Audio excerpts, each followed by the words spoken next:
Battery percentage 99% show हुई। Bharatiya Janata party 60 से 70% increase आ रहा है। जिन मशीनों की बैटरीज 99% थी, उन मशीनों में हमें हराने वाला नतीजा आया। हम चुनाव आयोग जाएंगे। जिन जिन सीटों में हमारी हारने की कोई गुंजाइश नहीं थी, वहां हम हारे हैं और बड़े गंभीर मुद्दे हैं ईवीएम को लेकर। क्या हरियाणा चुनाव में ईवीएम में फ्रॉड हुआ है?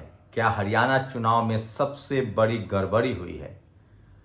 अब ये बात पवन खेरा, जयराम रमेश और योगेंद्र यादव के बाद लीडर ऑफ अपोजिशन, ये खबर इसलिए बड़ी हो जाती है क्योंकि इसे किसी आम सांसद, किसी पार्टी के अध्यक्ष ने नहीं, बल्कि इस देश के लीडर ऑफ अपोजिशन, जो प्रधानमंत्री के बाद दूसरे नंबर का आदमी होता है, राहुल गांधी ने ये बड़ा सवाल उठाया है। अपने एक्स पर लिखा है, जिसके बाद सनसनी फैल गई है। क्या दोबारा चुनाव कराए जा सकते हैं? ये सबसे बड़ा सवाल है। आपने वीडियो में सुना, वो पवन खेरा हैं जो कांग्रेस के प्रवक्ता हैं। उन्होंने साफ साफ कहा कि किस तरह से कई जगहों पर, खासकर सोनीपत में, पानीपत में, जो पूरा जाटलैंड इलाका था जहां कांग्रेस का वर्चस्व था, वहां एक एक ईवीएम 90% तक बैटरी चार्ज था। ये मैं नहीं कह रहा हूं, ये पवन खेरा का आरोप है। उसके बाद इस आरोप की पुष्टि खुद वहां के कांग्रेस के कैंडिडेट ने भी की और प्रेस आके मीडिया में बताया कि बैटरियां, जिसके छः ईवीएम ऐसे मिले हैं, एक विधानसभा में 6 ईवीएम मतलब 6-7 हजार वोट का मामला होता है, ऐसे मिले हैं जिसके बैटरी 99% तक चार्ज है और उसमें 70 से 75% वोट बीजेपी के निकल रहे हैं। यही नहीं, कल चुनाव के बाद शुरुआत में ही जयराम रमेश ने चुनाव आयोग को जिस तरह से लेटर लिख दिया कि कृपया ध्यान दीजिए, जानबूझकर काउंटिंग तेज को धीरे तो नहीं किया जा रहा है या रिजल्ट अपडेट तो नहीं किया जा रहा है। नमस्कार, मैं शंभू कुमार सिंह और आप देख रहे हैं नेशनल दस्तक। क्या हरियाणा के चुनाव में सबसे बड़ा फर्जीवाड़ा हुआ है? क्या चुनाव दोबारा होना चाहिए? ये मैं नहीं कह रहा हूं, ये कांग्रेस, जो वहां दूसरे नंबर की पार्टी है, उसने ये सबसे बड़ा सवाल उठाया है। आज राहुल गांधी ने अपने एक्स पर लिखा है कि मुझे सारी रिपोर्ट आ रही है, एक एक विधानसभा की रिपोर्ट आ रही है और मैं सारे रिपोर्ट को चुनाव आयोग को बताऊंगा। अब चुनाव आयोग में क्या क्या गड़बड़ी देने वाली है कांग्रेस, और क्या दोबारा चुनाव की मांग करेगी? क्या इसकी जांच होगी? क्या चुनाव आयोग पर कांग्रेस को भरोसा है? पहली बात तो बता दूं कि कल से आज तक के बीच क्या ड्रामा हुआ है पूरे चुनाव के दौरान, वो बताना चाहूँगा। एक तो चुनाव के दिन ही जयराम रमेश, जो कांग्रेस के कम्युनिकेशन सेल के मीडिया प्रभारी हैं, इंचार्ज हैं, उन्होंने तुरंत चिट्ठी लिखी चुनाव आयोग को कि चुनाव के नतीजे धीरे अपडेट किए जा रहे हैं। क्या कुछ छुपाने की कोशिश है? क्या अधिकारियों को धमकाने और डराने की कोशिश है? क्या जानबूझकर बीजेपी को लीड दिखाई जा रही है? आपको बता दें, हरियाणा चुनाव में बहुत बड़ा मार्जिन नहीं है, 12 सीटों का 48 सीटें करीब बीजेपी के पाले में आई है और 35-36 सीटें जो हैं वो कांग्रेस के पाले में हैं। तो नेक टू नेक फाइट है, 90 सीटों की विधानसभा है। लेकिन चुनाव में गड़बड़ियों का मामला फिर से उठ खड़ा हुआ है, तेज हुआ है।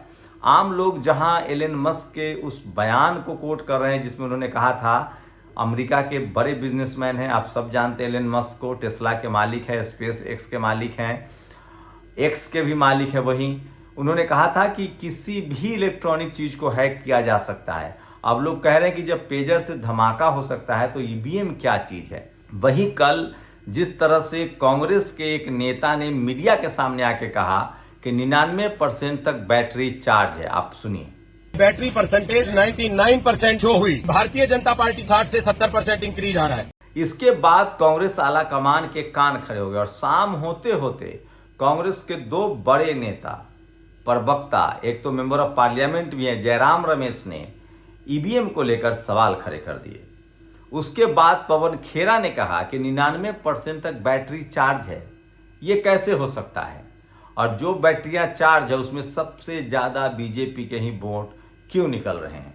इसके बाद आज राहुल गांधी के ट्वीट से हंगामा मच गया है।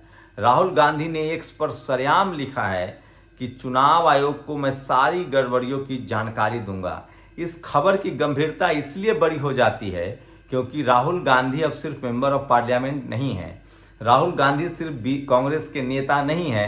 राहुल गांधी जो हैं वो लीडर ऑफ अपोजिशन है। भारत के लोकतांत्रिक व्यवस्था में, संसदीय व्यवस्था में लीडर ऑफ अपोजिशन दूसरे नंबर का आदमी माना जाता है। लेकिन सोचिए, ईवीएम लाई कांग्रेस है। ईवीएम कांग्रेस के समय में आई, जब कांग्रेस बैक टू बैक 2 बार सत्ता में आई थी, मिलीजुली सरकार चली थी, यूपीए 1 और यूपीए 2, तब उस समय आडवाणी जो अपोजिशन में थे।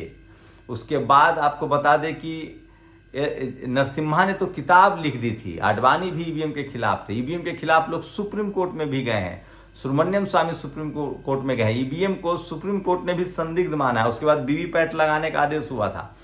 तो सोचिए, अब ये भी आप नहीं कह के टाल सकते हैं। और सोचिए किस तरह से शुरुआत में ईवीएम का विरोध दलित पिछड़ों ने शुरू किया, क्योंकि तब कांग्रेस सत्ता में आती थी। इस देश में एक मैथमेटिक्स समझिए, इस देश में जब डेमोक्रेसी आई, जब बाबा साहब ने संघर्ष करके सबको वोट का अधिकार दिया, तो एससी एसटी के रिजर्व सीट पर लोग अपने नौकरों को जिताते थे। और ओबीसी का तो कोई नाम लेवा नहीं था। सबसे ज़्यादा ब्राह्मण, फिर क्षत्रिय, फिर वैश्य जो है वो मेंबर ऑफ पार्लियामेंट, मुख्यमंत्री, गवर्नर सब बनते थे। धीरे धीरे आज मान्यवर कांसीराम साहब का परिनिर्वाण दिवस है। आज रामविलास जी को भी देश याद कर रहा है। तमाम बहुजन समाज के नेता जब राजनीति में सक्रिय हुए, तब बूथ लूटने की परंपरा शुरू हो गई और तमाम बेईमानियां होती रही। बूथ लूटा जाता था। उसके बाद मान्यवर कांसीराम साहब आए। राजीव गांधी 412 सीट जीत के आए थे। उन्होंने उनको सड़क पर ला दिया, नारा दिया था, वोट हमारा राज तुम्हारा, नहीं चलेगा नहीं चलेगा। उसके बाद कांग्रेस ईवीएम लेकर आई और वाजपेयी की सरकार के बाद तो ईवीएम से पूरे देश में चुनाव कराया गया। तो ईवीएम हमेशा से संदेहास्पद रहा है। कोई हारे जीते, ईवीएम को नीट एंड क्लीन नहीं माना जा सकता है। और बहुजन समाज, इस देश का एक भी एससी एसटी ओबीसी अल्पसंख्यक समाज के लोग ईवीएम पर भरोसा नहीं करते हैं। और जब से बीजेपी लगातार आ रही है और कांग्रेस ऑफ अपोजिशन में है, वो भी ईवीएम पर भरोसा नहीं कर रही है। अखिलेश यादव ने कहा है कि हम सत्ता में भी आइए, लोकसभा में उनका बयान है, अगर हम सत्ता में भी आते हैं तो ईवीएम को किसी भी कीमत पर खत्म करेंगे। ये मेरा नहीं बयान है, ये अखिलेश यादव ने कहा है। लालू यादव सवाल उठा चुके हैं। बीएसपी सुप्रीमो मायावती हमेशा से ईवीएम को सवालों के घेरे में खड़ा करती रही। उनका कहना है कि ईवीएम पर मुझे भरोसा नहीं है, चाहे जीतूं चाहे हारूं। तो तमाम अब अपोजिशन के लीडर जो हैं ईवीएम के खिलाफ हैं। सिर्फ सत्ता पक्ष में जो होता है, जब कांग्रेस सत्ता पक्ष में थी तो ईवीएम के पक्षधर थी, जब आज बीजेपी सत्ता पक्ष में है तो ईवीएम के पक्षधर हैं। और इस देश की जातिवादी मनुवादी मीडिया जो है वो ईवीएम के पक्ष में है। ये सबसे बड़ा सवाल है। तो सवाल है कि क्या अपोजिशन इस मुद्दे क्यों नहीं बनाता कि हम चुनाव जीते तो भी ईवीएम को खत्म करेंगे। लेकिन Rahul Gandhi leader of opposition है, अगर संसद में इस पर बयान होता है, बहस होती है, क्योंकि ईवीएम हटेगा तो संसद से। ईवीएम सवालों के घेरे में है और लगातार इस देश के 90% वाली आबादी से जब आप जैसी ईवीएम पर पूछिएगा तो उसका पहला बयान होता है कि नहीं। योगेंद्र यादव ने भी ईवीएम को लेकर एक बाकायदा वीडियो डाला है और उन्होंने कहा है कि 100% बैटरी चार्ज होना अपने आप में दिखाता है कि किस तरह की गड़बड़ियां हो रही है। हरियाणा में सारे एग्जिट पोल भी फ्रॉड साबित हुए हैं, फर्जी साबित हुए हैं। तो एग्जिट पोल तो पहले भी फर्जी साबित होते रहे हैं। लेकिन मैं फिर कह रहा हूँ, ईवीएम को लेकर बहस शुरू हो गई है, तेज बहस हो रही है। राहुल गांधी ने चुनाव में धांधली का आरोप लगाया है। उन्होंने कहा है कि हम चुनाव आयोग से इसकी शिकायत करेंगे। पवन खेरा ने तो बैटरी चार्ज वाला मुद्दा भी उठाया है। तो ये सबसे बड़ा मुद्दा है। तो सोचिए, अब जब कांग्रेस खुद ईवीएम के पर सवाल उठा रही है तो तमाम सवर्ण जो कांग्रेस समर्थक हैं वो भी अब इस पर सवाल उठा रहे हैं। पहले जब बहुजन समाज के नेता, चाहे बाम सेफ हो, बामन मेश्राम हो, मायावती जी हो, ये लोग जब ईवीएम पर सवाल उठाते थे तो इनको हंसा जाता था। तो इस देश में अब सबसे ज़्यादा बहस ईवीएम पर होने लगा है। और राहुल गांधी के बयानों से साफ है कि वो भी अंदर तक हिल गए हैं। और ईवीएम एक बार फिर से बड़ा चुनावी मुद्दा बनने जा रहा है।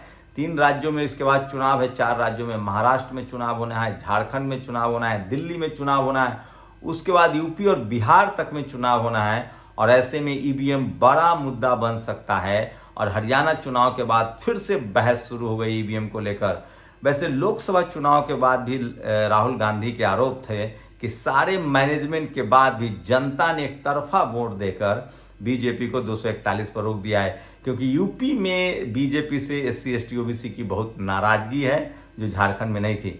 तो ईवीएम का मुद्दा फिर से हावी हो रहा है और इस पर लगातार डिस्कोर्स जो है बढ़ता जा रहा है। और सोशल मीडिया पर आप देखेंगे तो खासकर जो 90% वाली आबादी है वो तो पहले से ईवीएम के खिलाफ थी। अब कांग्रेस के सवर्ण समर्थक भी ईवीएम पर सवाल उठा रहे हैं।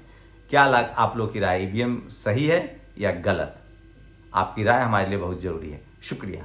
नेशनल दस्तक की आपसे गुजारिश है कि अगर इसको बचाना चाहते हैं तो नेशनल दस्तक को सब्सक्राइब करने के लिए रेड कलर के सब्सक्राइब बटन को दबाएं, फिर बेल आइकन की घंटी दबाएं। नेशनल दस्तक को बचाने के लिए बहुत जरूरी है कि हर खबर को शेयर करें, लाइक करें, कमेंट जरूर करें।